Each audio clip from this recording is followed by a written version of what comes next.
जुन शैलीसँग प्रहरी परिचालन गरियो, गुण्डागर्दी शैली थियो, जुन शैलीसँग अन्तिम इच्छा के छ भनेर सोधियो। म चितवनबाट भन्न चाहन्छु अन्तिम इच्छा के छ। यो पार्टीको, राष्ट्रिय स्वतन्त्र पार्टीको र रवि लामिछानेको अन्तिम इच्छा के छ सुन्न तयार हुनु म भन्न चाहन्छु। यो देशमा किसानको मुहारमा हाँसो ल्याउने अन्तिम इच्छा छ। यो देशको युवा पलायन रोकेर युवाहरूलाई रोजगारी सृजना गर्ने अन्तिम इच्छा छ। यो देशमा दलीयकरण र भ्रष्टाचार विरुद्ध सशक्त आवाज बोकेर विधिको शासन स्थापना गर्ने अन्तिम इच्छा छ।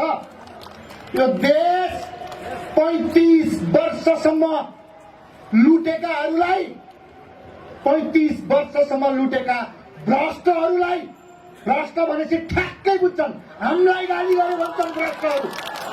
ती भ्रष्टहरूलाई पाता कसेर जेलमा हालेर जेलै भित्र 10 दान बैतरनी गर्ने भन्छ।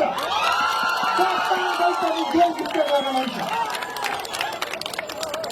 भ्रष्टहरू आज एकजना व्यक्तिका पछाडि जसरी लागेका छौ नि, त्यो व्यक्ति निर्भीक छ, निडर छ।